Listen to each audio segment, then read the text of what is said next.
remember last week's Hood when we recorded this on Skype and then the Skype recording didn't come through for ages? I remember that, Tommy. Yeah. Have you looked at it today and what Skype has sent us? It was like 15 fucking versions of the fucking video or something. No, it's not. It's like 4 hours silence. 6 times. It's like, definitely, if you had the time, patience, inclination, or, whatever, to go through that, there's definitely ghost voices on those recordings. And then play it backwards to Satan and I have the cure for the coronavirus. You have to suck my dick to get it. No dick sucking allowed. We've all been. I bet you Satan's dick is fucking massive, you know that? I don't know. You see, I have a thing about the whole Satan thing where people, they have this idea that, he's probably a really good looking man, and he's portrayed in, films as good looking and stuff. Well, it goes through kind of periods, I suppose. Yeah. But the recent thing is he's good looking kind of a man or whatever.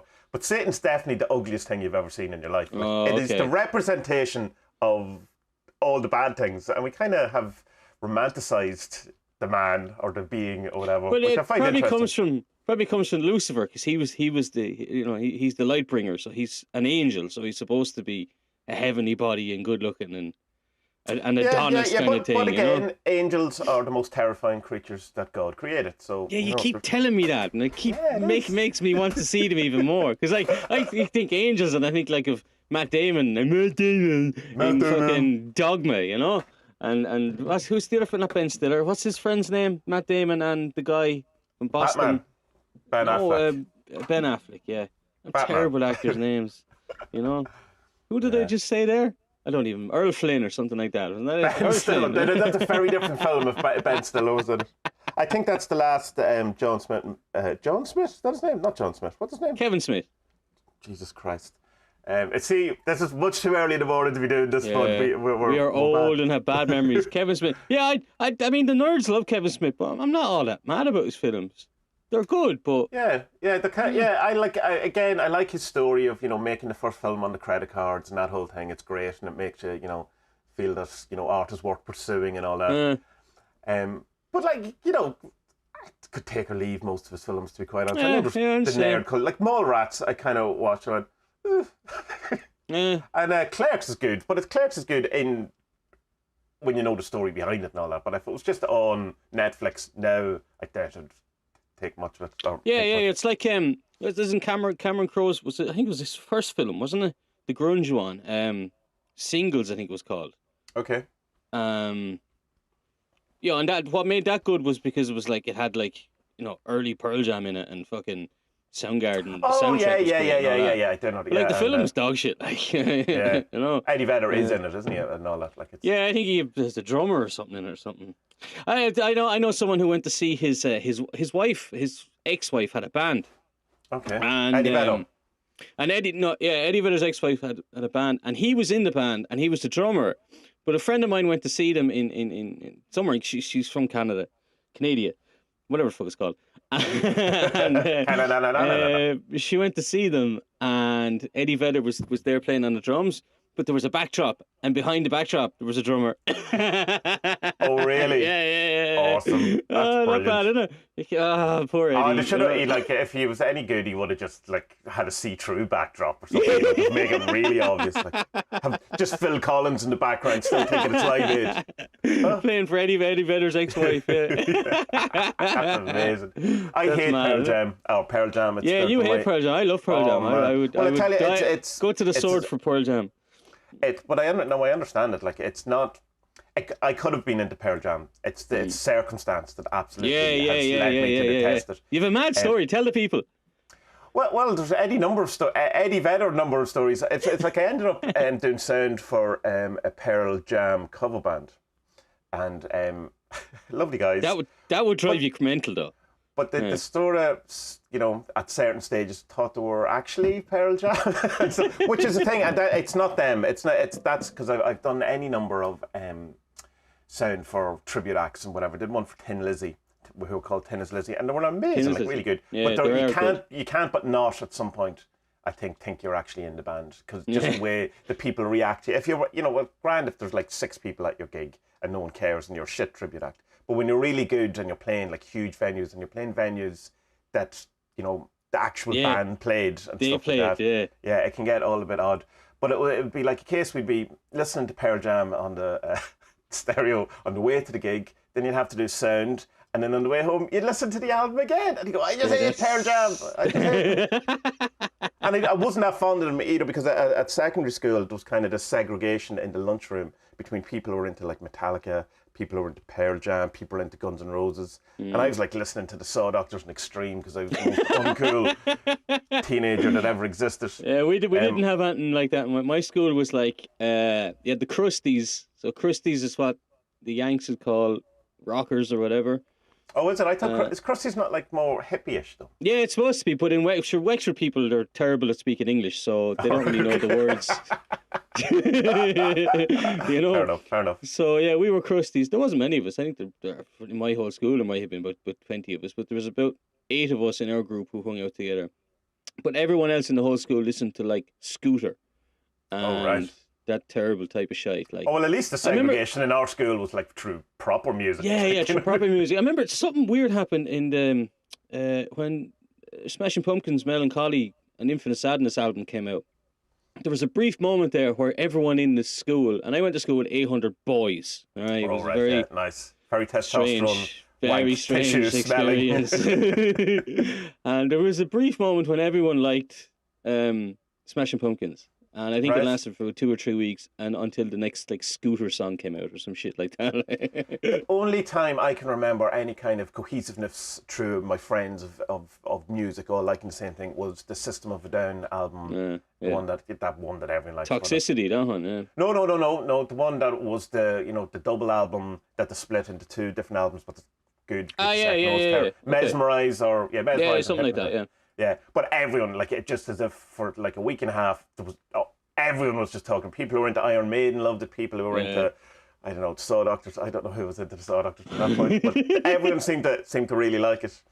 And I think that's the last kind of time. Well, I suppose then you have Christmas number ones that a lot of people seem to like, but that's not quite the same. That's not. I wonder. But I think that well, for me anyway, my group of friends too. I reckon that last System of a Down thing, I reckon that's probably the last time, maybe in like my generation, whatever, that the album was really important. You know? Yes. Yeah. Since then it's gone. Like, it's just no one really cares about albums anymore. Even though all I listen to is albums mostly. I think the only band that I'm aware of that kind of still works on an album type thing is Biffy Clyro. And even they have 5 singles. You know what I mean? Like it's still... Yeah. Well, Pearl Jam have a new one coming in the next couple of weeks. But that must be album number 46, is it? At this stage? Something, yeah. And it's mad as well. Like every time they release a new album, all the reviews are like, "Oh, it's the best one since something." It's like, no, well, you said about the last one. So what is it better than the last one? Yeah. Oh, it's okay, cool. Right. And there's a really the first song that came off was really good. It's very Talking Heads type of thing. The second one's a bit weird, but it's a cool. What's he singing about? The Super Blood Wolf Moon. That happened there a couple of weeks ago. I was like, that's pretty cool. Cool idea. The song's not great, but look, the Pearl Jam are like the Rolling Stones now. They just put out a new album when they feel like it, and they just tour the back catalogue, and that's it. They have a great time. YouTube guy I sent you, whose header image was "New videos when I need the money." Pearl Jam, new album when we need the money. Exactly. Although, in fairness to Pearl Jam, Rearview Mirror, when I was in the cover band stage of my career, was my favourite song ever to play live. More than any. It's just like the energy of it and the ending, and if you get a good singer doing it, then you're laughing. Like, but other than that, they can go fuck themselves. Yeah, like they are. Yeah. People don't like him because they're like, oh, he's so sad or so miserable. I'm always like, no, I find hope in misery. You know, because you're at the bottom then. You know, the only way is up or death. Or death. Yeah, and either way is fine. If you know. But it's kind of that thing of, because I love Depeche Mode, and people see Depeche Mode as being very down and depressed, or even like Tom Waits, and you go, like, there's a serious amount of hope in Tom Waits in that he looks at life as terrible as it is. But he's still going. He's still writing the song. You know, he's still picking himself up. But in that, like, it's like, I don't know. I mean, there's people seem to. I think most people who say like things like Pearl Jam or Depression or Depeche Mode or any of these kind of bands is that because they're into Scooter and that kind of listen to music to not, to to not have to deal with those emotions. So I've a kind of an admiration for people who listen to country and Western music, because obviously there's something wrong with their brain, first of all. But at least, they're accepting these emotions and that these shadow thoughts themselves and how shit life is and all that. But so, fair dues to them. My mum is here at the minute, and she's tuned the tune-in app on her phone, and it's always fucking 2FM, and I'm storming the kitchen. Turn off that shite, will you? Yeah. Jesus Christ! And I end up putting on 6 music, and she doesn't like it at all. But 6 music drives me mad, but it's just what drives me mad. Vanessa listens to the. Oh, sorry, go on. I thought you were. No, go ahead. No, Vanessa listens to the radio the same as your mum, like 2FM and Today FM and stuff like that. But I think it's to try and keep in touch with the kids. Not touching kids, keep in touch with contemporariness, where I've just decided I don't like any of it and I don't care anymore. Yeah, so is your mum doing it to keep up, or is it to get the coronavirus update every half hour? No, it's just my mum doesn't like silence in the house, so she likes to have the radio on as well, even though like she's running around after 2 toddlers the whole day. Well, maybe that's why she wants silence in the house. Maybe, but oh no, she doesn't like silence in the house. Yeah, I don't understand that. No, doesn't like silence. Yeah. So she wants to have the radio. No, I can understand someone who run around after 2 toddlers all day going, turn that shite off, but not turn that extra noisy thing back on. Yeah. She's just a glutton for punishment. But I like the BBC 6, but what I don't like is that they fucking talk too much on it. It's like, just play the songs and then just say what the name of the song is, and that's all. Like, I don't need to know what you had for breakfast, like, or how the train was, or. Yeah, no, I get that, but I remember when I used to go to the photography club and on a whatever it was Thursday, and there used to be a guy who was on, I think it was Radio 3 or one of those FM 3, but it was not the normal ones, the one where they're allowed kind of do something more interesting, like the BBC 2s or something. Right. But he had a show where it was like. He'd play blues songs, and he'd play some, songs I'd never heard and would never find on my own or whatever. And he'd tell a bit of the story behind it. And he goes, well, this album was, quite popular, and it led to, and then Miles Davis heard this album and he went off. And I thought that was really interesting, when he's talking about the music. But if he had said, and I had a scrambled egg and toast, I'd probably not so much. But he won't talk about going to gigs and meeting these people too as well, which I found kind of interesting. Yeah. So I don't know. I definitely know where you come up with, like, play the song, shut up. But I also kind of do like, it depends what mood you're in, really, isn't it? Like, and it's different as well for the different presenters, because the lady presenters on 6, oh God, what are their names? Oh, geez, I can see them, and they have lovely voices. They have the most gorgeous English voices you'll ever hear in your life. What the fuck are their names? Damn it, I don't remember. Even A and B. No, jeez, I'm gonna have to look it up now. You come up with something there, and I looked this up. when I was quite young, I used to like listen to the radio, and that got me, like, when I was getting into music first and learning guitar and all that. But I was into bad music. What happened was I started listening to 2FM, and I got a liking to Marty Whelan, of all people. And he did like the drive time. What? So yeah, but I was like, I was the most uncool teenager you've ever met in your life. Like, you would not have liked me. Simple as that. But like, I from that era or that summer or whatever it was, like, I still know every word of every song. And it's like songs like "Waiting for a Star to Fall." It's that kind of era, it's like the worst era of all music. Like. And then I don't know. I got into Dave Fanning then, because that's what you do when you're a wee bit older and you think you're a bit more cultured, and then you go through a year of him and go, "Oh no, this was the wrong idea. this was a bad thing." Yeah. Who was your man? John Kenny used to have a great metal show on Sunday nights. Yeah. That was good.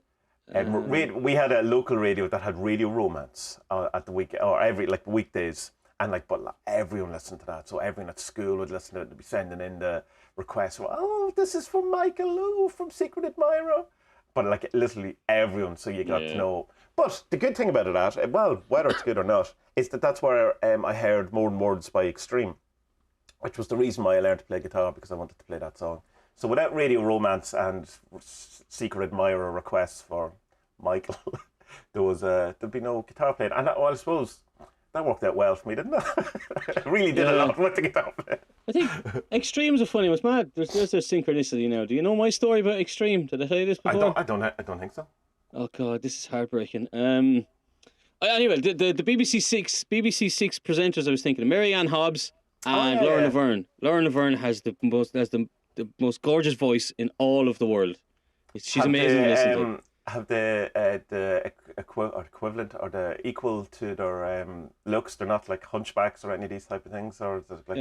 No, they're both nice looking ladies. Oh no, is it Marianne? No, I'm getting them mixed up. Marianne. They both have lovely voices, and they're really good. They're very good DJs, and they're very good at picking their playlists. They're all lovely girls. They're all lovely girls. There's nothing worse than when you only hear someone's voice, like on a YouTuber or a DJ or something, and then you see him and he's like, oh my God, I don't like that. I don't like that at all. When I was a kid, man, I did some work experience in Wexford Radio. I was like on Southeast Radio. I remember going in and meeting the DJs and just going, no, that's not what you should look like. How come your voice is so different than your face? Yeah, that's wrong. You know, Stop because that. I didn't know, but like they all put on voices. Like they don't. How to explain it? It's a radio voice, like. Yeah, but it's a radio voice. Like it's like their speaking voice, but it's not exactly the same. It's like is it a telephone voice? Why do you bother doing that? Yeah. My missus has a telephone voice, and it's bizarre. Yeah. I'm like, what are you doing? Why are you talking like that? It's like, what's going on here? Like, why are you doing that? She said, well, that's the voice I used to use when I was in working offices. Why? Sex lines? What the fuck is going on here? Like, what are you working for? I mean, that's why you were paid so well. Hello. So tell me would you like a new diabetes pen? How are you feeling today? Do you want some sugar? Oh yeah. don't eat the sugar. Extreme. It's forbidden. Extreme. More than words. So I was an awful teenager. I was very bad at being a teenager. Likewise. I tell you, is anyone good at being a teenager? There's a couple of people at my school that was some of the lads I knew teenager. were great teenagers, but they're complete fucking losers now and in jail and whatever. Yeah, we win. Oh, the long game. Yeah, so like I couldn't get a girlfriend. I hardly ever got kissed. It was just a mess. And there was this girl I liked called Donna, and I was mad into her, head over heels into her. And I finally picked up the courage to ask her to my Debs, which is the prom for Americans, you know. Yeah. And it was like those fucking Nescafe fucking ads, you know what I mean? Will they, won't they, will they, won't. And it went on for fucking months. Right. It was so annoying, and I was such a horny teenager. Like I got up on the crack of dawn, like I was desperate, you know. And anyway, so the Debs is on, and we're having a good laugh. And me being the typical fucking show off I am, I showed up in like a white tux, and I convinced one of my mates to so the only two of us, like, everyone's in their normal black fucking tuxes and whatever. And me and my best mate, I convinced them to get a white one. It was good crack. But yeah, Extreme came on anyway, and we're like slow dancing, and this is the moment. And she's like, Spud, I'm seeing your best friend Kevin. And I'm like, no. And did you do like, oh no, that's fine, that's grand, yeah, don't worry. Oh, that's great. Or did you lose the plot? No, I didn't lose the plot. I just went, all right. I was like, well, I think I said something like, well, you could have fucking told me. Yeah. You know? Which she could have, in fairness. And, yeah, I think I walked home that night. No, I got a bus to the end of the road, but I walked like 6 miles that night in the cold, wet Irish weather in my white tux and my stupid fucking long hair, thinking I was fucking the second coming of Jim Morrison, and just going like, I hate my life. I hate everything. Was there a soundtrack of someone on an acoustic guitar doing some sort of lamenting?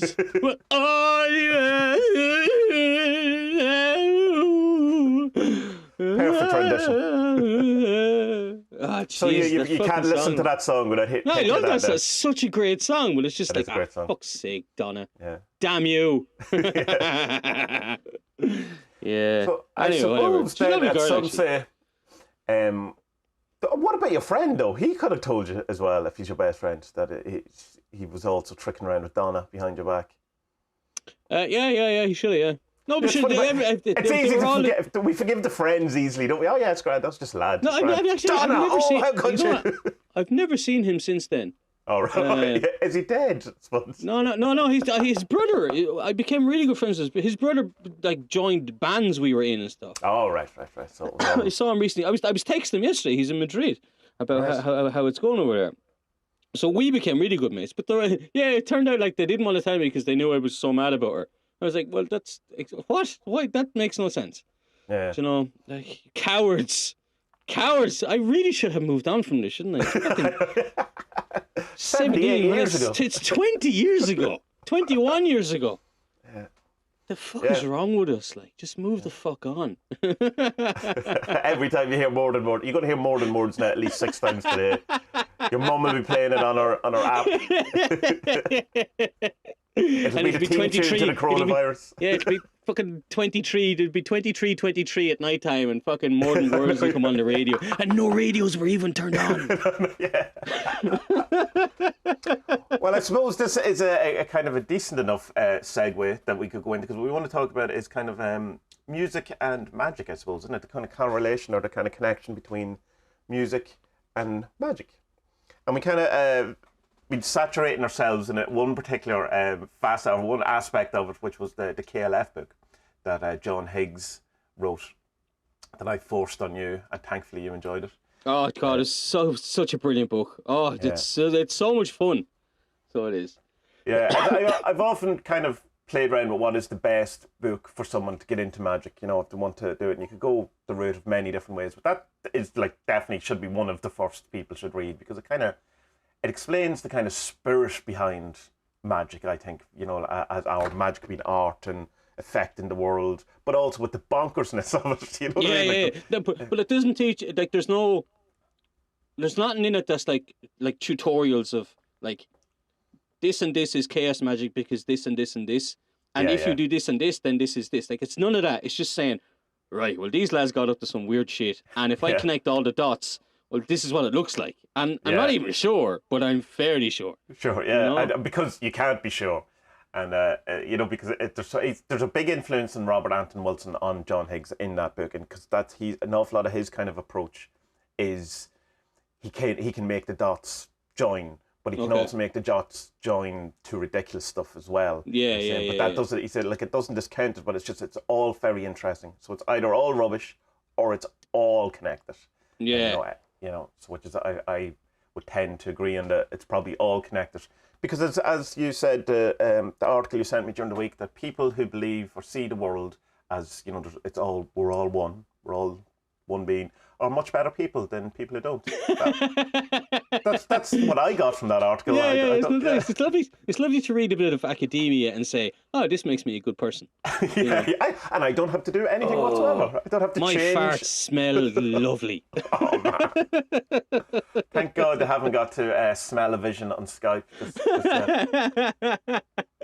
But that's a great episode of South Park when they all start sniffing their own farts and thinking they're great. And they're all driving Priuses, isn't that right? I think that's. I don't know. I'm not familiar with South Park. Yeah. It's an old one anyway. They all start buying these Toyota Priuses, and then they all start sniffing their own farts because they love themselves so much because they all drive Toyota Priuses, you know. All right. But it was a short article, but it basically said that the people who believe that you know, consciousness or the universe is all one thing, just kind of experiencing itself differently or whatever, it showed that these people who tend to believe this have like high compassion, high empathy, and are just generally good people. So we're good people, Tommy. We're good people.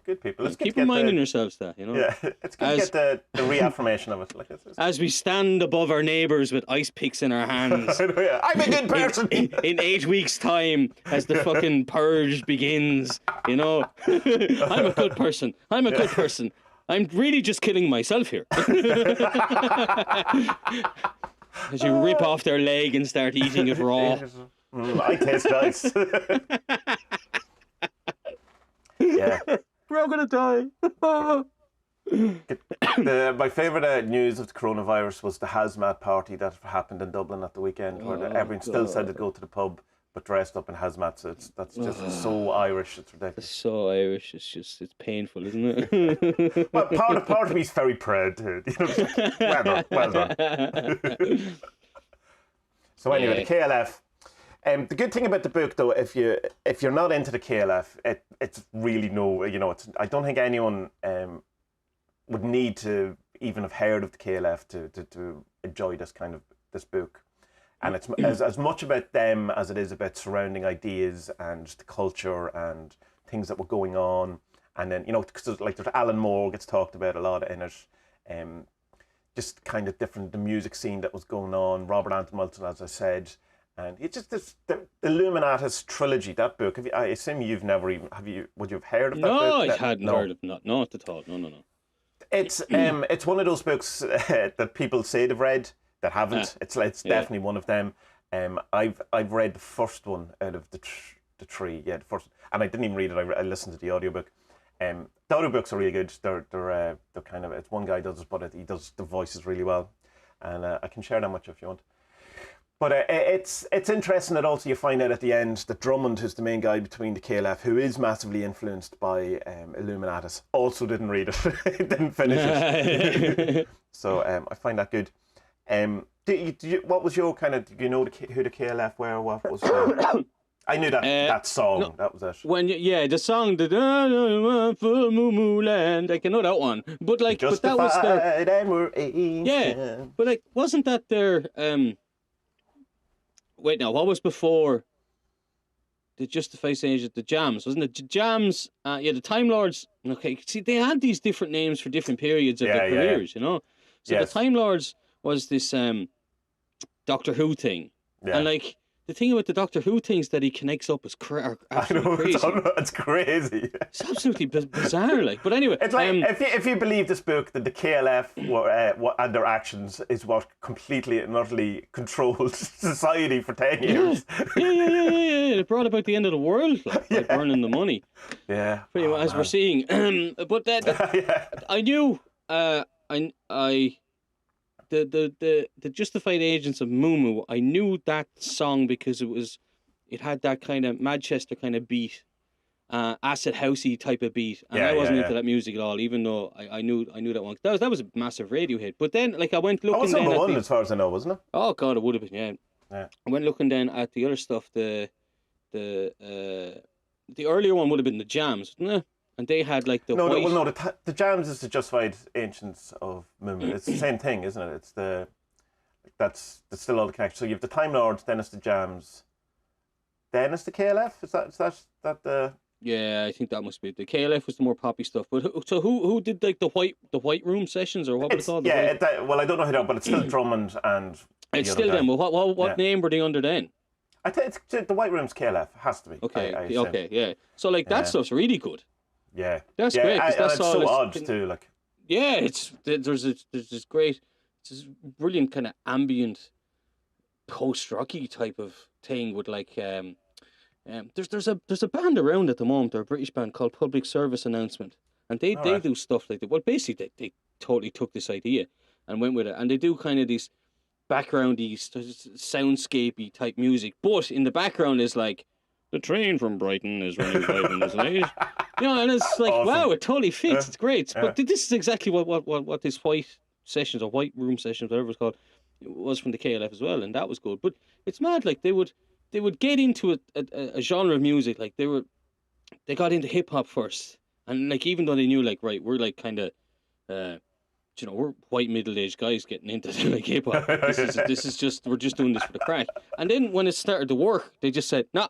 Stop. Let's get out of this and let's get into rave music because rave is starting. And then they got into acid house stuff because that was like they were just always. The Whitney Houston story is brilliant. They always seemed to know what was coming next, though. That's mad. Or they were the instigators. They instigated it. Yeah. The first kind of incarnation when they were doing hip hop stuff, where they do a rap battle with Whitney Houston, and then. Which ends up with Whitney Houston joining the band. I haven't heard that, but I don't want to hear it because it cannot be as good as how that is in my head. And then doing so they take samples from other people like ABBA and stuff like that, but not like the way normal people do, where they take like a little bit of a drum beat or a bit of a vocal. They take whole sections of songs and just go, oh no, this is now our song.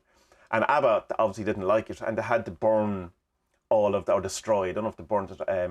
All of the CD, all the entire pressing or whatever. And I think that kind of is the start of where the magical type stuff really happens, because, we have this art, we have this thing that's dangerous that needs to be destroyed. And you can kind of see that, that's then a kind of a trend that works through them. But then when they get to the Time Lord stuff, where it's like, it's so mad. Like, the only song that they could get, the Doctor Who theme tune to work with was the Gary Glitter song, and it's like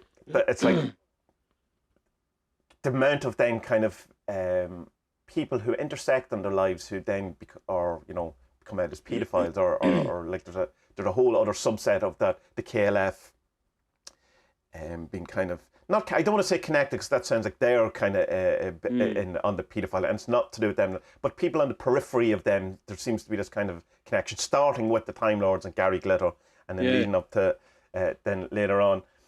But what I loved again about when they released the Time Lords thing, again, they wanted to be anonymous. That was all. So what they said it was, no, it's the car sung the song. It's the car. Car is the artist. And this old banger of a car. Like, and so the video is just the car going down the street, just the car singing the song. It's like, oh my God, it's so ridiculous.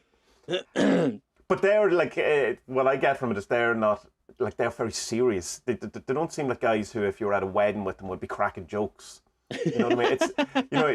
It's a much more long game or something like that. That type of humor. That it is, suppose, it's Discordian, which in a sense. Yeah, it must be. Like I had heard the name the Discordians, but I didn't know a lot about them. And in fairness to the writer Higgs, he really gives a really good background to them, so you have an understanding of where everything of the KLF kind of comes from. Yeah. And for me then, like, listening to them, because it was the audiobook I listened to, and I'll definitely going to buy the book because it's class, it's hilarious, like. Yeah. And so to get like the Discordians, that just kind of reminded me of the Satanists that we had done stuff on, and I mean the old guy LeVay, yeah, kind of this kind of reactionary kind of organization or whatever, or group who were like, right, let's just fuck with people for the crack. Yeah. Whereas, like, okay, like my problem with the Satanists was that, like, okay, it's reactionary, and it doesn't really seem to come from a place that has anything kind of good at its heart, other than like. Well, no, I would disagree in that it's trying to. I thought that my feel of the Satanist thing is to try to pull you out of the brainwashing of the taboos of society, of Christianity. So I see a kind of at its heart that it is trying to free people in a sense. Well, let me rephrase it. What I mean is that maybe I shouldn't say a good place, but what I mean is that like it's an individualist religion, okay? Yeah. And it's that each person is their own god or whatever. And like, I don't really. Is it that it's connected to the church? No, not really. Well, no, like we've said that before as well. It's that, like, okay, you're just replacing a man with a beard with a goat head man or whatever, Yeah. So there is that as well, but it's I suppose I have a problem with individualism, because I think that the world would be a better place if we all kind of got on with each other a bit better and made an effort with each other, rather than saying, well, I'm number fucking one, fuck you. Yes, but I think the kind of, well, speaking for myself, I'm not speaking for Satanists because I'm not a Satanist, but I think it's kind of, I think Satanist approach would be, I think everyone should get on with each other because it's their choice, rather than they're told we should get on with each other. Oh, yeah, of course. I shouldn't have to be told. Yeah, but well, not even that you shouldn't have to be, but it shouldn't be demanded. You should be a good person because you're a good fucking person, not because you're afraid of God or be punishment, or because the guy with the collar is going to tell you, or because your dad will give out you, or whatever it is. All of these reasons that you have for wanting to be a good person, society will see you as a reject if you're not a good person. All these things. So I think the Satanist approach, my reading of it is, be a good person because that's what you want to be. That's what you're compelled to be by outside forces. But there is, with the caveat that if you don't want to be a good person, be whoever you are too. So which is problematic. Oh, I would agree. Yeah, but sure, like, I mean, you can see it at the minute with all the people buying all the toilet roll and stuff. It's like, where did this, like, this meme, like, it is a meme. Like, where did this thing come from that, like, oh God, we all have to buy toilet roll? Because it's like, sure, Jesus, I mean, just use an old book if you run out. Of all of the things in an apocalypse that can be replaced by something else, toilet roll is the. But I think is it more it started with people selling it on Amazon. It's not what the idea where they're buying it and then selling it, and then it became that kind of a hand sanitizer as well. Yeah, you read about that guy. Yeah, he bought 17,000 bottles or something like that, and then Amazon shut him down. They're like, "Fuck you." Good. Yeah, Yeah, like, I mean that's all well and good in non-scary pandemics. I mean, trolling in the sense of the KLF, which Discordian can certainly be come under the umbrella of trolling. But I think most Discordians, in my opinion, miss the point of it when they do that type of trolling. The KLF kind of trolling is not harming or potentially harming other people. It's showing the absurdity of an already established system. So it's kind of the KLF's trolling or Discordianism is showing how stupid the music world is and how it doesn't care for you. In the same way the Satanists were kind of saying, the Catholic Church or the Christian Church doesn't care for you or whatever. It's that kind of similar. Whereas buying a load of toilet paper and reselling it on Amazon is just a dick move. You know what I mean? There's no. What lesson are you teaching us here? What greater freedom are you offering to people? What chains are you releasing people from by hoarding all the bog roll and that kind of thing? And trolling and sense in the Discordian thing. You see an awful lot of people who describe themselves as Discordian as a way to alleviate the fact that they're just being a dick.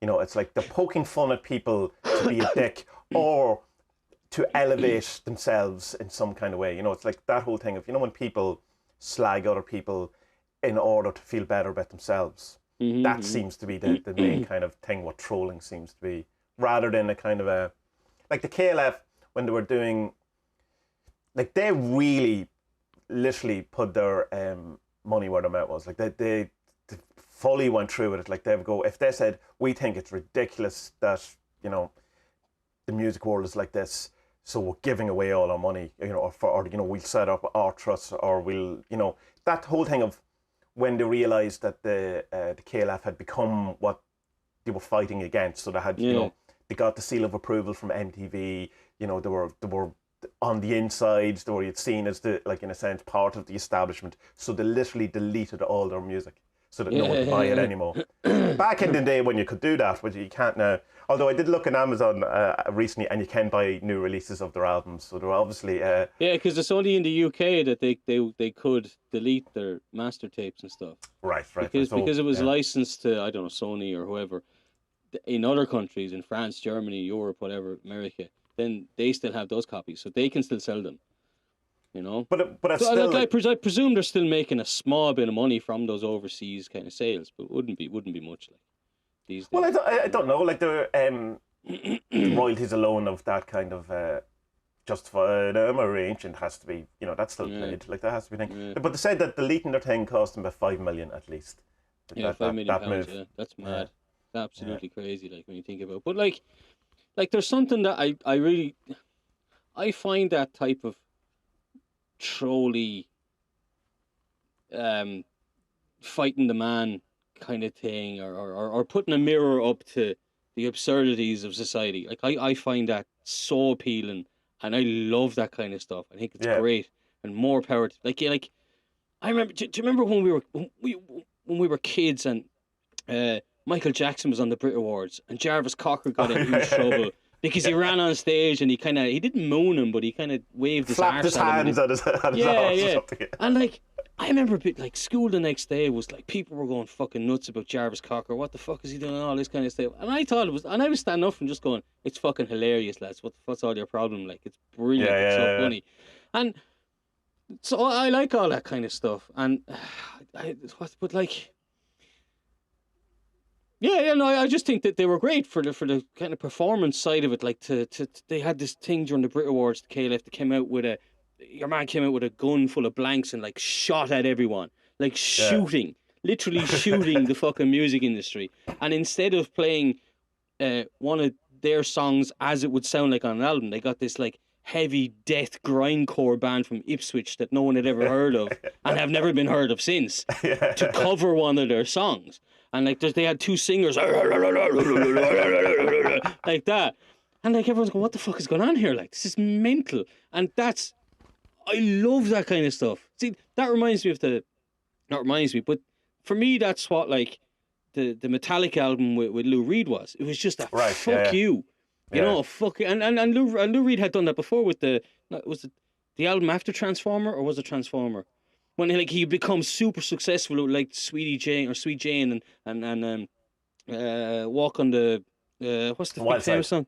Walk on the Wild Walk Side. on the Wild And then Side. the next album was literally just 13 songs of feedback and distortion and just brown noise. You know what I mean? It's just headache inducing shit.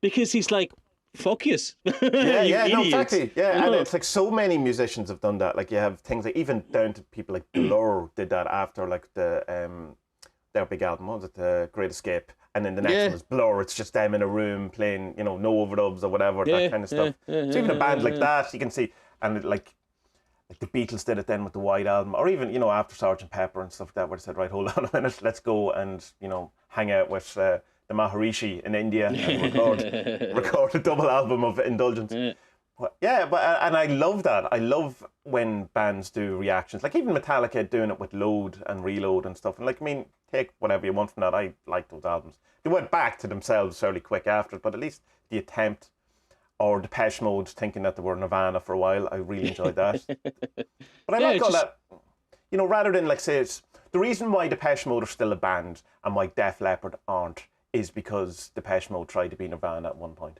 or tried to do the U2 move of going and reimagining themselves and coming back with Act on Baby. Yeah. It keeps them interesting, Like you can see them, okay, they're on a journey here and I want to be part of that. And even Bono says that, he said, like, they could have went away and wrecked it and come back with something mad where everyone went, good luck to you, lads. You know what I mean? Away you go. So it's kind of the risk, not to pick on Def Leppard, it could be any band, Saxon, I don't know, they could name a band from but just because Def Leppard were the biggest band in the world, like, for a month. Remember when Joe Elliott was on that really terrible quiz show on RTE? With Jerry Ryan. That was in the middle of him being the most famous man in the world. Yeah, because that's the time that like almost every famous British rock band and singer and writer, they were all living in Ireland because Ireland had the lowest artist tax in Europe or something like that. Yeah, they had no tax at that point. So like that's why you two have moved since to Holland, because they have a lower one now. There's a 40 grand cut-off point, which is only useful to actual people trying to be artists, not you artists. two. Yeah. That's why you haven't moved yet, Tommy. I'll tell you, if I am moving, I move to Holland. Did you see the pictures or the photos of people in Amsterdam queuing up for the weed? Hash. All that. Yeah, only because they're all going to close. All the coffee shops have to close. So. Oh no. Yeah. Oh shit, yeah. Oh well. Yeah, I can't buy my CBD tea either because the border is closed in Czech. It's so weird that like I live in a town that is two countries, like right in the middle. It's split at the river, and like now I can't cross the river. I can't cross the whole country of Czech Republic is in quarantine. I don't know. It's kind of like what's that town outside Donegal or outside Lancaster, Strabane and whatever, that it's the exact same, but one was Protestant, one was Catholic, and it's the same. Not quite it's similar, whatever. But can you not get CBD tea as a normal thing in Poland then? You can, but it's not sold in shops. So like across the border, I can just walk into a shop and pick it off the shelf. It's grand. Right. If I wanted, I just need to order it. That's all. All right. Because, Holland and Barrett over here, like the most mundane shop of all. Sells us, you know what I mean? Yeah. So, I don't know. But just go back to that MTV Awards thing with the KLF and the fact that all of the madness. That wasn't even their first idea. The first idea was that they wanted to ritually sacrifice a lamb on stage, and bought the lamb, had it with them, and then went. The manager obviously got cold feet because he rang MTV and said. Was it MTV? I'm not sure if it was MTV or it was some award show anyway. But said, they're going to do this. You'd want to stop them because I can't stop them.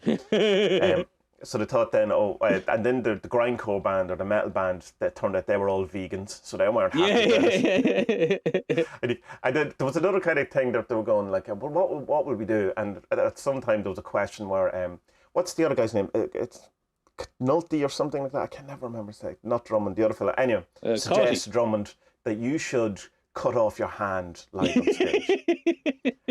And it wasn't immediately dismissed as crazy. Like, they thought about it for a few weeks. Yeah.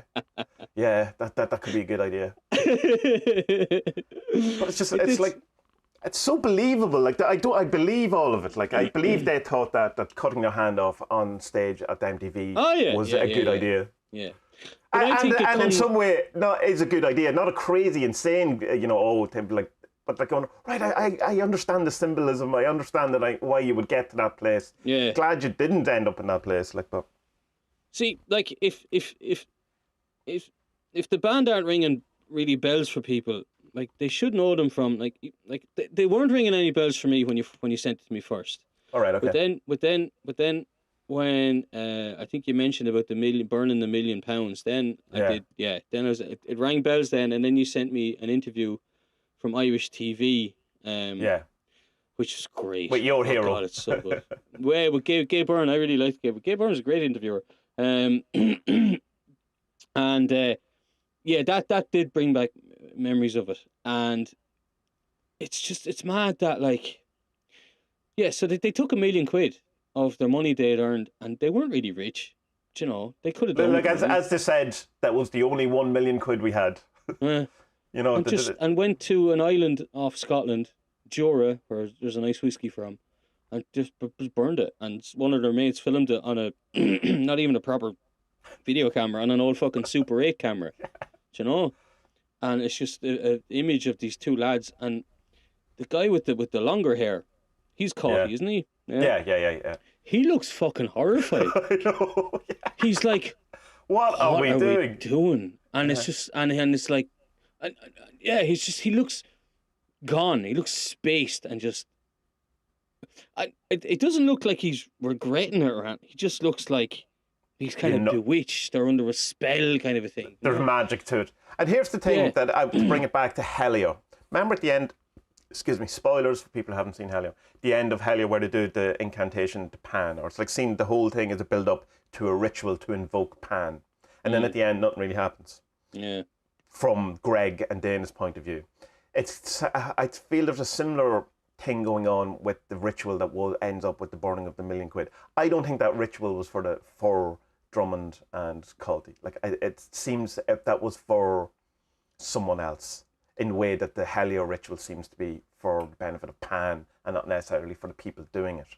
So there's this compulsion to have to do it, and then a kind of a sense of, what the fuck was that about? Since then, they have no idea, and the whole thing is them trying to work out, why would someone do that?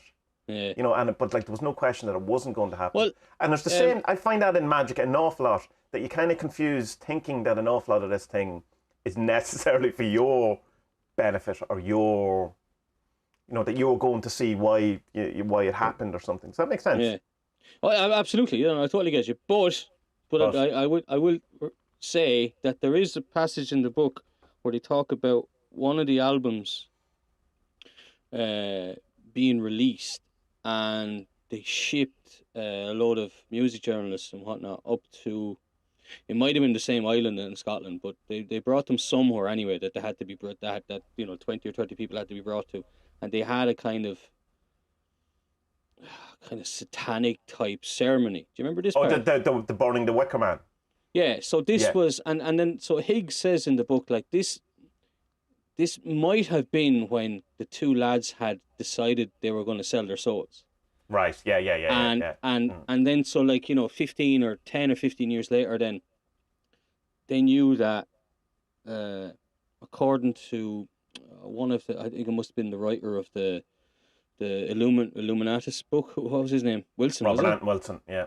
Yeah, so I think it was from that they had seen that everyone says that you can't get your soul back once a soul, but he says, no, actually you can, because there's no such thing as impossible. All you have to do to make something possible, and this is also in reality transfer, is just put one foot in front of the other.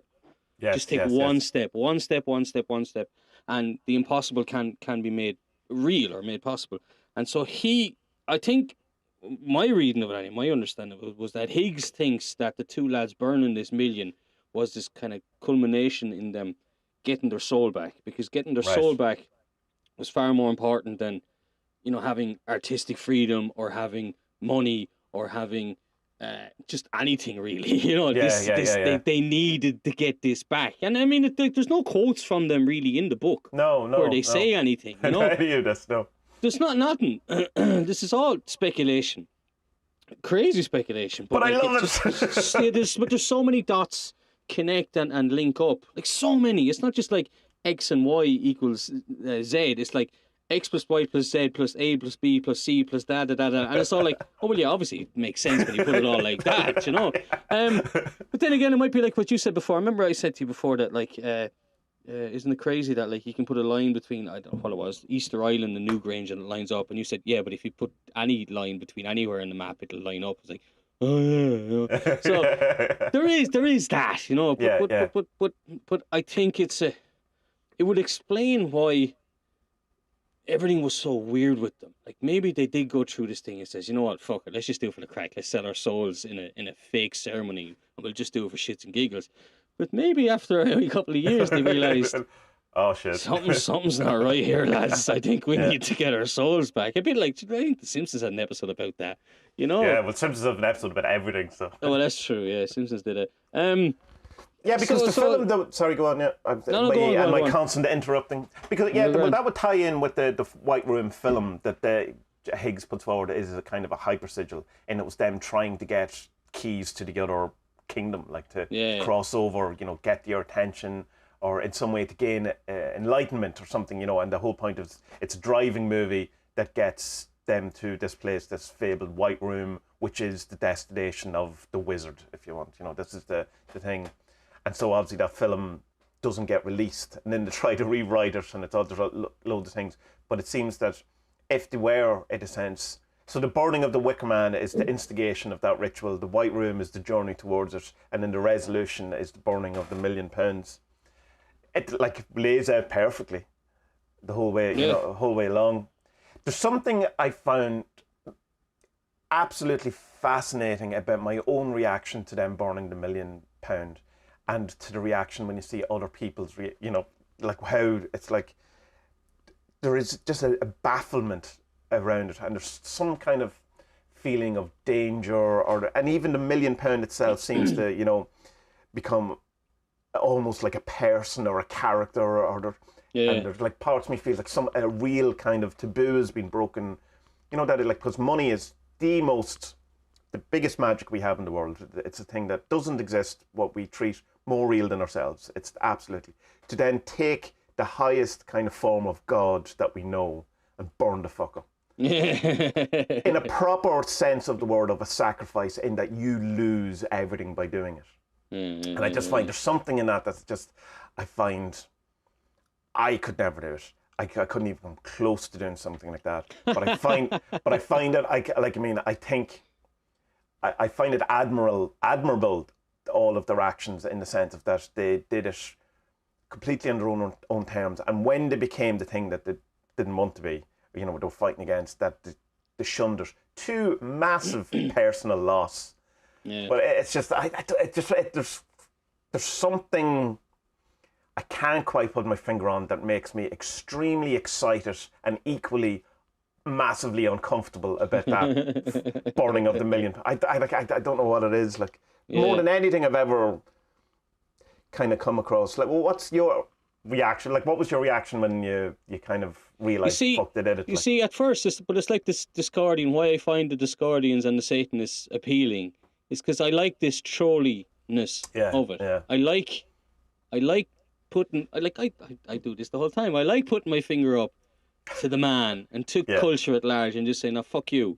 Do you know, like, don't tell me what to do, say, or think. Don't fucking do it. I am this type of person. You know that. Like, I'm sure the listeners know that about me by now as well. It's like, just like, if you tell me what to do, what to say, what to think, even what to like, I'm just gonna react to it in like, because it's just, maybe I'm just, my ego's too fucking big or whatever, and I'm just like, no, I'll watch it on my terms, or I'll like it on my terms, or I'll say it on my terms. So the Discordian and the Satanist approach to stuff, I really like that, find it appealing. But of course I have problems with it. But like, I think with the burning of the million, look, it's very much a perspective thing, because it's like, I was thinking of Blink-182 did a video where the production company gave them, I think it was $100,000 or $200,000, and said, "Well, here's the money for your video, whatever, go off and do it." And they had great fun with it. They trashed some lorries. They took in a homeless guy off the street and they dolled him up, got him all clean. They gave him a fucking fancy white suit, and they went off and just had shits and giggles. And I thought, yeah, that's like, it's such an irresponsible way to spend that money.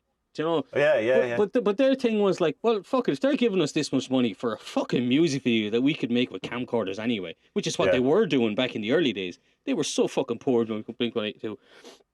But like, to have this ridiculous amount of money, and they just said, right, sure, look, let's just have a bit of fun with it and bring a bit of joy into the world or whatever. But with the K Foundation, the KLF, I can't get that thing about buying their souls back out of my head. Right. But if you just take it as just like a snapshot at that time and burning the £1,000,000, the Discordian or Satanist in me thinks, wow, fair play to you. Absolutely wonderful. Like, it's such a fucking cool piece of art expression that you would take something that can make so much difference to the world, to everyone, to people. Like, £1,000,000 is fucking life-changing for anyone who gets it, you know? Yeah. But to get that and to have all of this loaded kind of like symbolism or loaded just thoughts that go with that, like how life-changing it can be, and just how I'm struggling to get it out here, but just but like, because it's that what you're reaching for, I don't know what that is. I don't know what that looks like, but I know exactly what you're pointing at. Yeah. Exactly what you're pointing at. And for them then to burn that. Yeah. Do you know, that's like, it's like chasing Liz Hurley for 20 years. I mean, you imagine you're Liz Hurley's stalker, right? Right, okay. You're Liz Hurley's stalker for 20 years and you've been fucking trying to get into her knickers for 20 years. And you get there and you finally you get there and she stops seeing you as being a stalker and she's lying on the bed and you just turn around and just say, no, good luck. Yeah. Let's set her on fire. Set her on fire. But it's like, I think it's powerful, like a really powerful image to take this money, which you have earned, even though it came from nothing. Like, this is what magic is. Magic is creating something from nothing. This is why writing is magic, as you told me before. Like, money is magic because it doesn't really exist. Like, so they have used magic. Their art has been their magic. They have created this money or earned this money, and they've just said, good luck, fuck yous. You know, like, I love it. But at the same time, I couldn't do it. Like, I would rather, if I had spare money, and it wasn't spare to them, but if you have, like even like Bill Gates. But here's the problem. The problem is you're saying spare money. It's not spare money. It's not spare money. No, money. I get that. It's not spare money. Yeah. So but I couldn't even burn a tenner spare money, to be quite honest. No, but it's like with the Alistair Crowley thing. He's like, he had no rent money or no heroin money or whatever it was. So he got it. It was down to his last 50 quid, and instead of paying for rent or heroin, he went off and had champagne and caviar because he said, well, the world will look after me. So that's cool. I like that idea, but it's easier said than done. And as well, like stuff like, say, Bill Gates. Like, Bill Gates was like public enemy number one when I was a young lad, because he was this rich lad who fucking was selling your secrets to the CIA and whatever. But now he's a god. He's a philanthropist who's just throwing away money, helping people. Just throwing away. He got caught on something recently, though. Did you see? There's some interview that was put out that I try not to pay attention, but he slips up in an interview and said, well, if you're so fucking awesome and all that, why is your company doing X? And he just kind of goes, but I know exactly what you're saying. Like, he has turned into this, this rich good guy. In the Elon Musk kind of, maybe he's buying his soul back, Tommy. Maybe he's got some guilt. Well, sure, look at J.K. Rowling, who whatever. She seems like an insane person in many different ways. Yeah, and but equally, good luck. Take all of this back. Satan. I give all the money away. And like, there's other people, there's lots of people you hear about doing stuff like that. Then Chris Evans, the DJ, did something similar at one point to give loads of his money away. Maybe they're all literally, as you said, this is the buying back, where to go, oh, well, hold on. Maybe they just look around and they feel guilty about having so much, and they're like, oh, Jesus, like, I can't deal with this. It's too much for me. I got to help people. But, like, like, I'm near the end of the Reality Transurfing book, and he talks about charity a bit in it, and he was saying that, like, even doing these acts of charity, giving money to people, he used an example. He used an example of a millionaire giving money to an orphanage, and he kind of claims that, like, he's giving them money, but he's really going to give them money because he feels guilty about his opulence.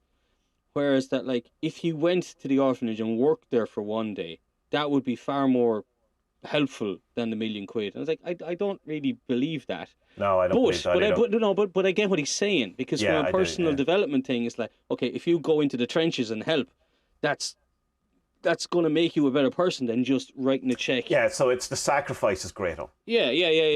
But the end result to the person getting the charity, the £1 million. Yeah, exactly. Will do and so the two lads sacrificing their $1 million, like, this is just the ultimate symbol of what it is, like, just giving up this much money. Like, maybe they did feel it was buying their soul back or whatever, but maybe it was just an act of this ultimate rebellion of fuck the music industry, fuck everything. We don't need this shit. We're still the people we are, and money's just gonna fuck with us. So let's just get rid of it, Or as Higg says in the book as well, it's like, if you want to totally destroy the KLF, delete the albums, delete the thing, but that also means get rid of the money that you got from them. Yeah. So it's that thing. But they kept their houses. You know what I mean? So because he did say that on the Gay Byrne interview. He goes, well, we both have really nice houses, but this is the only £1 million we've ever had. Yeah. There's a great kind of pre-£1 million thing that they did, the burning, where they tried to set up an art foundation, and no one would let them into any of the galleries. But what they did is the same £1 million that they burnt, they hammered onto canvases. Yeah. And so it was £1 million, and they tried to sell it for $500,000. That's that was the idea, like, so they were saying that you can either buy it, take the $1 million off it, happy days, or you can see if, as a piece of art, it accrues more wealth. Or less in wealth. It's such a brilliant idea. Like, it's brilliant. And, like, I think these days a gallery would take that. I don't understand why they didn't then. I think it's because they set up a prize and of something, and said that if you don't come and collect this prize, we're going to set it was $40,000. We're going to set it on fire at 11 o'clock, and then proceeded to pour petrol on it, and they come down. Oh, stop! So I said. But like, if you heard that Drummond was Banksy, you'd go, all right, that completely makes sense. Yeah, that makes sense. Yeah. But I don't think he is. It's your man from Massive Attack, isn't it? Like, that's been pretty much. Maybe, yeah. Did Goldie not say it on a podcast at some point? Yeah, but to be honest, I don't. Anytime I've seen those headlines of Banksy revealed, I don't click on them because I don't want to know. Yeah, I don't want to know. Yeah, it's like someone, didn't they out who Podge and Roger were, or Zig and Zag? It's like, why? Just let it be, like. Yeah. Again, it's disenchanting it. It's removing the magic. Yeah, exactly. No, I mean, look, still, like, from the book, like, I still don't know how balls deep the two guys were in magic or chaos magic, or aware of it at all. Like, I mean, it doesn't like, there's no interview with them. No, there's no interview with them. There's nowhere in the book where it says this is what they were doing. Like, this is probably what they were doing. This might be what they were doing, and this connects with this Discordian theory of da da da da. But, like, we don't know, and it's like maybe they were just kind of just egging each other on to kind of outdo each other, like the thing with cut your hand off. Yeah, go on, cut your hand off. Don't do it. You can see how two two musicians can come to that kind of thing and just be like, just egging each other on. Go on. See the groupie there? See the groupie? The one with no arm? Go on, fuck her. Go on. No, go on. Go on. It'll make her life, man. No, I'm not doing it. Go on with it. Fucking. Do you know, like, men are horrible. And particularly art student types, I suppose. Yeah. Musicians and arty people. We get them all together in a group, and, like, bad shit's going to go down. Like, I think it's a fascinating anyone book, who's into magic should read this book. Like, absolutely, there's no question. Particularly if you're like a chaos magic-y Discordian, you're into music, hyper sigil. If you like Grant Morrison, there's absolutely no way that you wouldn't think this is an amazing book. Like, it's exactly the same vein of magic that Grant Morrison indulges in. Yeah, and it got me early as well, because they started talking about how, what was the two things really hooked me? The thing about the rabbit and the thing about Eris and the Discordians. Yeah. Eris was this Greek goddess of something. Strife. And she kind of did... Of what? Like? Strife and discord. Strife. Discord. So obviously discord that's where Discordianism comes from. Yeah. And she just kind of had disappeared out of the vernacular for, a couple of thousand years. And then your man behind the Discordians was like, she's interesting. Yeah. Let's bring her back. And this has culminated then with, like, the latest, not the latest, but one of the recent discoveries in our solar system that meant Pluto had to stop being a planet and became a dwarf planet, was they found another dwarf planet, which is bigger than Pluto, and they called it Aries. And it's like, wow, that's a weird coincidence. But there's all these other ones as well, And there's a cool thing. Oh, sorry, I keep thinking you're finished your point, and I keep interrupting you. I'm humbly. I was just going to keep waffling. No, but the rabbit thing was fantastic as well, because Drummond had ran was it Drummond or had ran a label, and he had the Teardrop Explosion and Echo and the Bunnymen. And Echo and the Bunnymen, I really liked. No, he didn't Echo run it. He was on the same label. He was on it. Sorry. On it. Yeah. I think so. It was the other fella, Adams. Your man called Adams, wasn't it? He was running it, and he was into symbolism and stuff like this. And he was trying, and he had these two bands on the label. One was the Teardrop Explosion, which he said had the fucking coolest name in Liverpool. And then there was another band called Echo and the Bunnymen, which didn't quite have a cool name. No. But he did some digging, like fucking mad research into who Echo was. And the guys in the band were like, no one, it's just a cool name. Yeah, and he was like, no, fuck that, man. I'm finding this. And so then he found this links to a Siberian type of tribe, Inuit tribe or whatever, and they had a god in their legends, and it was what they call it, a skin changer, skinwalker, whatever they're called, who was the spirit of kind of Discordian kind of stuff as well, and trickster, but he would turn into this white rabbit, and he found connections then with the puka in Irish mythology, that a puka is a kind of shape-shifting ghost as well, and sometimes has shown up as a white rabbit as well. Well, you say it's a white rabbit in Harvey, James Stewart. And then there's Harvey, the film. There's another white rabbit there, and then it kind of disappears then for years and years and years, but then it comes back as fucking Donnie Darko, And also connected with Robert Anton Wilson, who was told that it's a puka that is talking to him. Direct. It's the puka. Yeah. That's mad, like, and because what was Wilson? Wilson was having these visions or something, and he went to some clairvoyants, and one said, it's some dead soldier from World War One or something, or the Civil War, American Civil War, and then he went to someone else and like, no, it's an Irish bard who died in the 1600s, and he was like, I kind of like those, but let me do some. And then he found that it's an Irish puka who's talking to me, so there's another connection with this fucking rabbit, and I was listening to this going, this is insane. I love this book. There's like 2 or 3 chapters into it, just going like, this is mad, because it's written in such a I don't think I've really come across a book who's written in a way like it, because it's all just like, right, something crazy happened with 2 fellas who burned £1 million. I'm going to show you every single piece of the jigsaw and why every single piece of it is significant, and put them all together, and then you can come up with your own opinion at the end. It's like, I mean, it's just for me, who's into journalism and writing and stuff, I just want to. It's the perfect band biography. Absolutely, it's brilliant.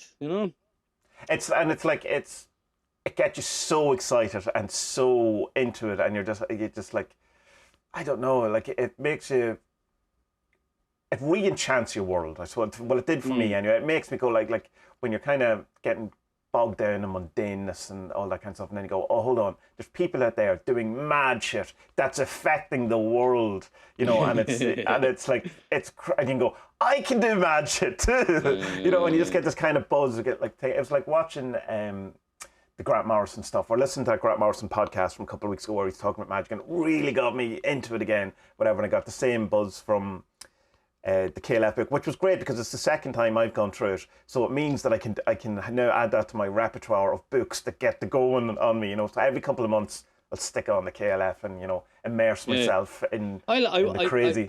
I'll have to buy it though, and like as soon I need to find out what's happening with deliveries and all that with this fucking corona thing, but like I have to buy it because I found that with the audiobook you do kind of tune in and out of it, or I do anyway, and as well, like I know you can listen to stuff while you're working. I can't listen to words when I'm working because I work in words. Yeah. No, I can only do it if I'm drawing. I can't do it if I'm writing or working out stuff. Or it's only when it's the opposite part of my brain that's engaged. Of course. Yeah. And like audiobooks are great for commuting, but like my commute is from the kitchen to the spare room. Like I'm really lucky that I get to work at home. But it's such a funny book as well. Like there's parts of it where there was tears coming in my eyes just laughing at the madness of it. But like the only bad thing about it is that there is this kind of loose connection, or that their paths seem to cross with a lot of paedophiles. Yeah, but that seems prevalent in human society at the minute. Like that seems to be. Particularly in politics, and particularly in the English music scene, and in the BBC, and there seems to be a cabal or an underbelly of paedophilia. And if you really want to go to, Reddit level conspiracy, that, it's the Clinton Foundation and all of that stuff. Clinton Foundation, who's listening to us, I'm not personally saying that. I just read it on Reddit. Yeah. But it seems to be. And it also seems to be a thing that's, in some sense, becoming a bit normalised in a way, which is very odd. That it's just like, with the Catholic Church thing, right, where it was horrifying. And now it's like kind of, oh, it's not horrifying. Oh, there's a load of paedophilia. All right, well, sure, the world's fucked, isn't it? That kind of, it's like we're not shocked and horrified by it when we hear, oh, another person has been, molesting kids for years. I'm not surprised. And like, that's not a great place to be. As a society. No. Yeah, I don't know. I'm not. That's fucked up. That's not it's just fucked up. It's fucked up. Yeah, it's absolutely. But again, to stress though, the 100% stress, they're not that section of that dark underbelly is just intersex. It's not that they're not. There's no kind of they're not involved. But like it was like the record label guy. He was diddling with kids. And then there was the Gary Glitter thing, and there was a few other names as well. Like Jonathan King at that awards thing that he said that's when they knew it was the end, because Jonathan King said he liked the performance. Yeah, that was the end. That was the final nail in the coffin. Yeah, I mean, like, I love the way they went out with a kind of in a blaze of glory, but what I think if I had, like, you try and put yourselves in their shoes, but I think if it had been me, say if me and you were in a band and we burned £1 million, that's where I'd have left it. I wouldn't have released the film about it. I wouldn't have done interviews about it. I just would have said, yeah, we did it. And if anyone said why, I have my reasons. Fuck off. Get off my property. And I would see. I would like that more, because that would wind people up even more. It's not the touring of it, like we did it once, and then some people will hear about it. But let's make a film so that we can wind up people on a continuing basis by going around the country showing it. No, I don't think so, because the only thing I could equate that to was, the assassination of Jesse James by the coward, yada yada, whatever his name was, Robert Ford. Yeah. So, like, Robert Ford and his brother toured that. That's real. Like, that's real. They had a tour. They went across America. And they reenacted how Robert Ford killed Jesse James. Shot him in the back when he was putting up a thing. That's true. This was a real thing that happened all across America. And when it started, it was applauded and people loved it. But as it went on further and further and further, then he became a coward. And it was like, you shot him in the fucking back, man. Do you know what I mean? Okay, Jesse James wasn't a good person, but like, He was Robin Hood. He never hit a woman or never killed a woman or a child. Never hit a woman or a child. And he only killed people who got in his way. So get the fuck out of his way. Isn't there a great story Jesse about James him, comes at you with a gun. You're just like, whoa, okay, do what you're gonna do, man. Sorry. A story where he pays off some woman's mortgage because she's really poor, and she makes sure she gets a receipt off the banker, and then 10 minutes later he robs the banker. Legend, yeah, absolutely brilliant. You know, Jesse James, man, yeah, I have a big thing for Jesse James. But anyway, what was the point I was getting at? Yeah, that you would prefer just to do it and shut up. But do it and because the lads because with Robert Ford, we can see how it turned against him. You know what I mean? Right. Yeah. Like Jesse James was a bad person, and he did have to be stopped. I get that, right? And most people did get that. But as it went on, then it turned on him, you know. And I think that's maybe what happened here with the lads in the film, is that people were just horrified by it, and if they just had done it and just kind of slipped off and it was left in the ether for people to ponder, I don't think it would have upset people as much. Do you know? Like if Robert Ford had just disappeared with his money, then that would have been fine. But like Robert, do you know how he was killed? He opened a pub in San Francisco. Okay. And about 10 or 15 years later, a total random person, like he had an Irish name. I don't know if he was Irish, but he would have been second or third generation. He just walked in with a gun and said, "Are you Robert Ford?" He said, "Yeah." Bang. Killed him. Right. Because of Jesse James. Yeah. And that only happens because of the performance. Yeah. Really. Yeah. Like he got I don't know what, I think it's probably equivalent of $50,000 now or something. But he got that money and he could have just slipped off and it would have been grand. But no, like he wanted this fame. You know, he wanted this thing. Infamy, yeah. And so I think, I think maybe if they had just stopped there and then and said, and that was it, grand. Yeah, well, at least they didn't release another album just directly after it. Like $1 million cachet. What's the story? They have done stuff since, but never with each other. Is that right? I think so. I think that was the end of it. I'm not really sure because the book literally stops at the end, and you have to do your own investigation afterward, which I didn't. So I assume they're still doing stuff. Like there's no way that they've sat in their holes for the last 20 years and went, oh, that's yeah, I think they did their own. But like they did this thing about, they put a memorandum on the KLF for 23 years or something. But the 23 is the number, discarding number. Yeah. And it's funny as well how they talk about the discarding thing, because your man did discarding. What's his name? Wilson, was it? Oh well, he's part of it, but he's not the creator of it. Like. Oh right, okay. Yeah. But they have this thing that 23 is like their holy number or whatever. Not holy, but this magical number. And he's like, yeah, well, there's a quote from him that says something like, yeah, I wish I had told the readers to look out for quarters on the street rather than the number 23, because it's completely arbitrary, the number. Yeah. But like. It's like I used to work in a pub called the 51. It was the 51 that was the name, and like that number just follows me everywhere now.